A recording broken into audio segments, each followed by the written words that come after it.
Si alguna vez a ustedes les van a preguntar cuál es el país más inestable del mundo, una de las respuestas más plausibles que pueden dar es Bosnia. Oficialmente se llama Bosnia y Herzegovina, es este país que tiene como forma de triángulo y que prácticamente no tiene costa. Y lamento decepcionar a mis amigos que han visto los memes sobre Croacia, pero Bosnia sí tiene una costa, se llama Neum, pero está cubierta por un puente, entonces pues en realidad tampoco es que tenga mucha costa. Y aparte de ser el país como más desafortunado del mundo con su geografía, bueno, no, hay unos mucho peores, pero uno de los más desafortunados también aparece mucho en las noticias de la región como un país que siempre está al borde del colapso, que tiene un montón de problemas económicos y un montón de problemas políticos. Y ahora están lidiando con una crisis muy particular, que es la investigación a Dodik, el líder de la parte serbia de Bosnia. Y ustedes se preguntarán, ¿cómo así que la parte serbia de Bosnia, si Serbia queda acá y Bosnia queda acá? O sea, son dos países distintos, ¿de qué estás hablando? Pero imagínense que es que Bosnia tiene una parte serbia y no es ninguno de los dos del nombre. Cuando uno oye que Bosnia y Herzegovina se llama así, uno piensa pues que hay dos pedacitos que se llaman Bosnia y Herzegovina, y sí, pero estos dos pedacitos no tienen nada que ver con nada hoy en día. De hecho, de la forma más confusa posible, las dos divisiones de Bosnia y Herzegovina se llaman la Federación de Bosnia y Herzegovina y la República Serbia. Entonces Bosnia tiene una mini Bosnia y Serbia tiene una mini Serbia en Bosnia. Bueno, ustedes sabrán que antes de ser países independientes, todos estos países, Serbia, Bosnia, Croacia, Eslovenia, Macedonia, eran parte de Yugoslavia. Entre 1920 y 1991, Yugoslavia era la unión de todos esos países y básicamente era pues el país más grande de los Balcanes y uno de los más importantes. Era un país comunista, pero a diferencia de los otros países del Pacto de Varsovia, en los 40 se alejó mucho de la Unión Soviética. Básicamente eso era la batalla más grande de egos del mundo entre Stalin, que era el líder de la Unión Soviética, y Josip Broz Tito, que era el líder de Yugoslavia. Tito controlaba todo en Yugoslavia y básicamente lo que él dijo es: yo no me voy a hacer lacayo de este man, me voy, chao. Y Stalin lo trató de matar como 40 veces, nunca pudo, pues fue una cosa así como de show, literal de show de espías, tremenda. Pero cuando se murió Tito, pues entonces este país tan grande empezó a darse cuenta que sus habitantes no se sentían tan de ese país tan grande, sino que los serbios se sentían serbios, los bosnios bosnios, los croatas croatas, y entonces empezó a pensarse que de pronto este país no iba a sobrevivir mucho tiempo. Al mismo tiempo estaba pasando algo muy parecido en otro país que también fue fundado en el mismo tiempo, que también era una unión de dos pueblos eslavos, y que en realidad los pueblos eslavos no se sentían tan unidos en realidad, que era Checoslovaquia. Y Checoslovaquia se dividió muy tranquilamente entre Chequia y Eslovaquia, entonces pues todo el mundo decía como, bueno, pues va a pasar lo mismo. El problema es que pues acá hay como unas fronteras muy claras y establecidas, y de este lado vivían los checos y de este los eslovacos, y entonces se pudieron separar muy tranquilos, y los checos y eslovacos al día de hoy son panitas. Este no era el caso en Yugoslavia, donde la población serbia era mucho más grande y habitaba un montón de Bosnia, un montón de Croacia, y entonces como que ellos no podían simplemente salirse así como así. Y entonces lo que pasó es que el país colapsó absolutamente, dejaron ir a Eslovenia y a Macedonia tranquilos, pero el resto pues como que se armó el borolo más grande del mundo. Cuando Croacia se separó, los serbios en Croacia dijeron como que yo no quiero ser parte de Croacia, déjenme salir, y entonces crearon este país que se llamaba la República de la Krajina Serbia. Y luego, cuando Bosnia intentó salirse, pues básicamente todo explotó.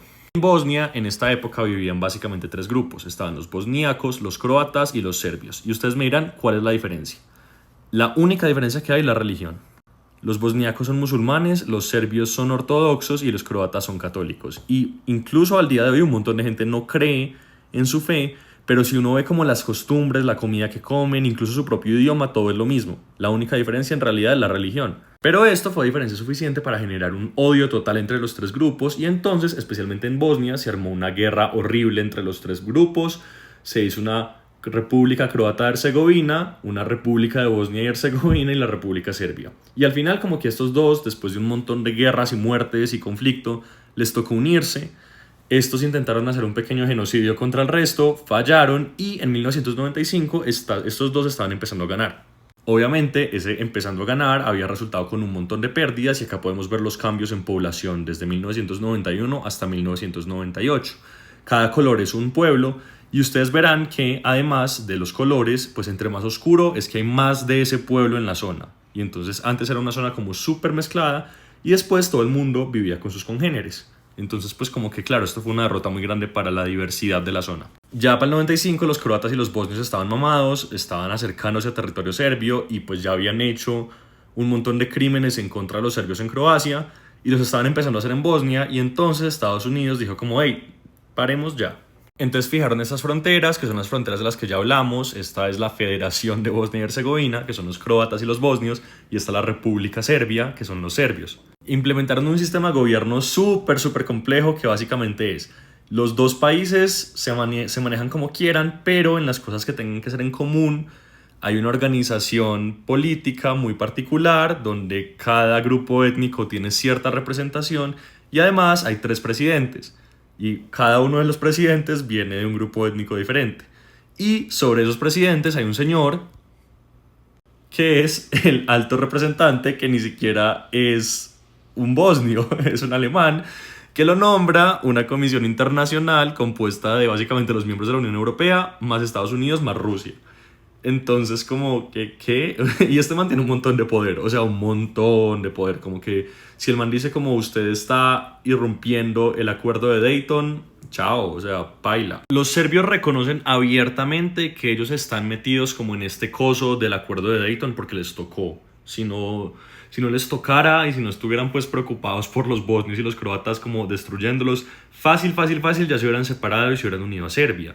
Pero pues tienen que darse pasito. Y en 2010 se montó al poder ese señor que se llama Milorad Dodik, que básicamente lo que decía es, bueno, vamos a reformar a la República Serbia, vamos a hacerla un poquito más abierta a cooperar con los bosnios y nos vamos a alejar como de este sueño nacionalista de volver a ser parte de Serbia. Esa lineecita le duró al man 5 años, un poquito menos, y después el man se volvió el más pro-serbio, el más anti-unión con Bosnia, el más pro-ruso del mundo. Y entonces claramente esto lo puso en problemas con la justicia, que como hemos hablado está sobre todo para representar este acuerdo internacional y no para representar como la justicia del país. Y entonces lo acusaron de poner en riesgo el orden constitucional del país. Al man le parece súper injusto, pero pues el man no puede decir que no está en contra del orden constitucional del país, porque vive hablando del hecho de que quiere que la República Serbia se separe de Bosnia y se vuelva parte de Serbia. Y además habla mucho a favor de Putin y de cómo Putin nos va a salvar a todos. Ustedes ven este pedacito acá que tiene ahí pegado al traje, pues eso es un hilo de la victoria ruso, es decir, un hilito que se ponen como para apoyar el esfuerzo ruso en Ucrania. Más allá de eso, Dodik es un corrupto de primera, pero en Bosnia todos los miembros del gobierno son corruptos. Entonces, pues sí lo están investigando por eso, pero ese no es la causa principal de todo esto. Ayer pasó algo muy loco y fue que pues el gobierno bosnio dijo como, oiga, este man no está cooperando con nosotros, nos va a tocar arrestarlo. Y al principio Dodik decía como es que esto es una decisión politizada, pues que lo es, que va en contra de mi derecho a la libre expresión, que va en contra de pues como lo que yo pienso, pues también es que lo que él piensa va directamente en contra de la constitución de su país.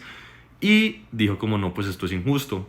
Y después como que todo el mundo decía como, uy, ¿será que se va a acabar Bosnia? Estamos en ese proceso de fin del orden tradicional y Bosnia es el ejemplo perfecto del orden tradicional. Es un estado creado en 1995 como un acuerdo impuesto desde afuera contra dos pueblos o pues 3 pueblos que se detestan. Y entonces pues como si se va a caer el orden internacional en serio, miren a Bosnia, va a ser el primer lugar que se caiga. Pero por ahora pues parece que esto no va a llegar porque Dodik se presentó hoy a dar como sus argumentos frente a la corte y va a seguir como el proceso regular. Entonces por ahora no tenemos como una crisis secesionista en Bosnia. Lo que sí podemos ver es que el secesionismo está muy presente en Bosnia y es un movimiento que puede salir de la nada. En realidad la mayoría de gente que dice que se quiere separar de su país no ha dicho como, ay, nosotros somos un país desde tiempos milenarios y pensamos que nos están oprimiendo. Esos casos existen, pero muy poco. Cuando nosotros vemos los movimientos independentistas en Occidente, por ejemplo Cataluña o Escocia o Quebec, nosotros podemos pensar que ha sido que ellos siempre han querido independencia y uno normalmente dice eso, ¿cierto? Como, es que Cataluña se quiere separar de España.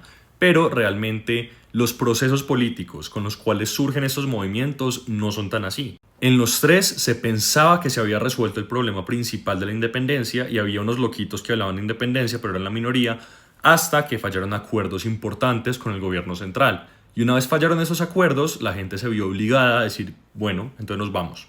Al final muchas veces termina siendo una decisión pragmática, política y económica. ¿Yo con qué pago más impuestos? ¿Afuera o adentro? Y pues puede aplicar a cualquier parte del mundo. Bosnia, Croacia y Serbia eran el mismo país hasta que de la nada explotaron y se mataron entre sí por unas diferencias mínimas, por religiones que ni siquiera creían. El tribalismo y el nacionalismo son viruses rápidos y peligrosos y si quieren ver su conclusión, ojo a Bosnia.